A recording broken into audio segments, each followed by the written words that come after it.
ప్రముఖ కార్ల తయారీ సంస్థ మారుతి సుజుకి తమ కంపెనీకి చెందిన 16,000కు పైగా కార్లను రీకాల్ చేస్తున్నట్లు ప్రకటించింది. వాహన తయారీ కంపెనీలు వినియోగదారులకు మెరుగైన సేవలందించేలా పనిచేస్తుంటాయి. కొన్నిసార్లు ఉత్పత్తుల్లో సాంకేతిక లోపాలు తలెత్తడంతో తిరిగి వాటిని సరిచేసేందుకు ప్రయత్నిస్తాయి. అందులో భాగంగానే ఇంధన పంప్ మోటార్లో లోపమున్న విడి భాగాన్ని సరిచేసేందుకు బెలినో, వ్యాగనార్ కార్లను మారుతి సుజుకి ఇండియా తాజాగా వెల్లడించింది. 2019 జూలై 30 నుంచి నవంబర్ 1 మధ్య తయారైన 11,851 బెలినో, 4,190 వ్యాగనార్ కార్లను రీకాల్ చేస్తున్నట్లు కంపెనీ ఎక్స్చేంజ్లకు సమాచారం ఇచ్చింది. ఇంధన పంప్ మోటార్ భాగంలో లోపముంటే అరుదుగా ఇంజిన్ నిలిచిపోవటం లేదా స్టార్టింగ్ సమస్య తలెత్తొచ్చని కంపెనీ తెలిపింది. మారుతి సుజుకి అధికృత డీలర్ వర్క్షాప్ల నుంచి ప్రభావిత వాహన యాజమానులకు సమాచారం ఇవ్వనుంది. లోపాలుండే అవకాశమున్న విడి భాగాలను ఉచితంగా మార్చనుంది.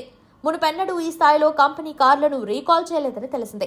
మారుతి సుజుకి ఇటీవల ఇన్విక్టో, జిమ్నీ, ప్రైన్స్ మోడళ్లను లాంచ్ చేసింది. ఈ కంపెనీ తయారు చేసిన అరీనా, నెక్సా, ట్రూ వాల్యూ మోడళ్లకు వినియోగదారుల నుంచి ఆదరణ ఉన్నట్లు సంస్థ వర్గాలు తెలిపాయి.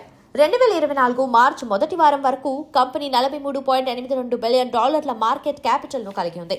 2020లో అది $31.59 బిలియన్ ఉండేది.